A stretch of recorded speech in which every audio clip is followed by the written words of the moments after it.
only the handiest of handies here. What you just saw was a man putting diesel fuel into his crankcase of his engine. Situation is this: you had just bought a used car, someone hasn't taken the best care of it. You open the oil cap and find sludge. I'll show you what it looks like. This is sludge. You can tell because it's like burnt looking, it's ooey gooey, a different texture, a different consistency than the regular oil. And it's chock full of contamination. But handy, why is sludge bad?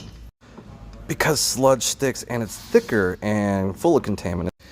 And modern engines, not this one, use oil to change valve timing and a whole bunch of other stuff through these tiny little oil channels.